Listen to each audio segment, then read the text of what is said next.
পিয়াসহ ৫ দফা দাবিতে আজ বায়তুল মোকাররমের সামনে জামাত ইসলামে আন্দোলন। তো আসলে এই আন্দোলনকে কেন্দ্র করে আজকে কিছু কথা বলবো।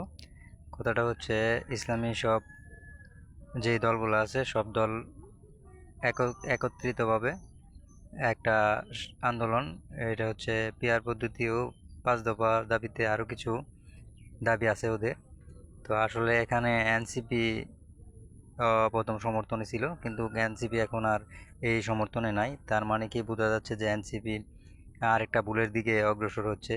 কারণ এনসিপির জনমত আজ কোন দিকে, চলুন বিস্তারিত দেখা যাক। তো আসলে এনসিপিকে নিয়ে আজকে কিছু কথা বলবো।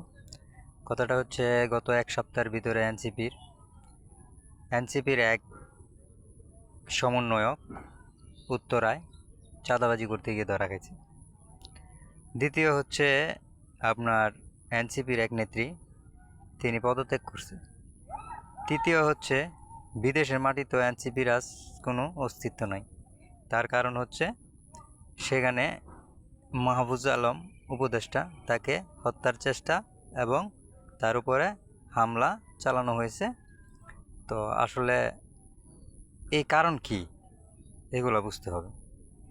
কারণটা হচ্ছে প্রতিহিংসার রাজনীতি করে এনসিপি।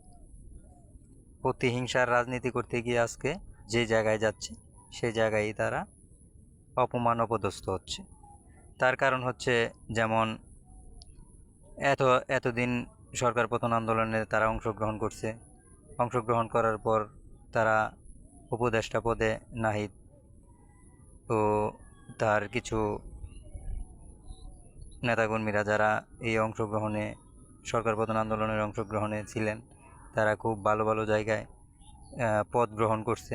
গ্রহণ করার পর কিছুদিন পর কী করলো, পদত্যাগ করে তারা নিজেরা একটা দল তৈরি করলো, যে দলের নাম হচ্ছে এনসিপি।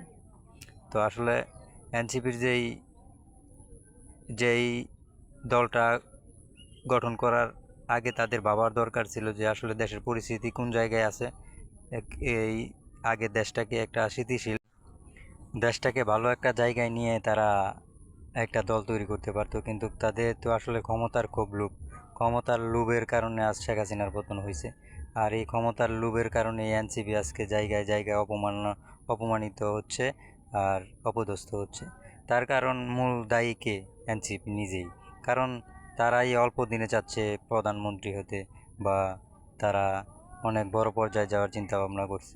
কিন্তু আসলে রাজনীতি এত সহজ। রাজনীতি মানে এই না যে হাজার অনেক পোলাপান লইয়া রাস্তা অবরোধ বা গাড়ি ভাঙচুর এগুলা করলেই রাজনীতি হয়। আসলে রাজনীতি করতে গেলে একটা মেধার দরকার আছে। তা হতে পারো তোমরা শিক্ষিত, কিন্তু তোমরা কোনো রাজনীতিবিদ না। তো আসলে তোমাদের অন্যান্য দলকে দেখে শিক্ষা নেওয়া দরকার যে আসলে এই রাজনীতিটা কিভাবে করা দরকার।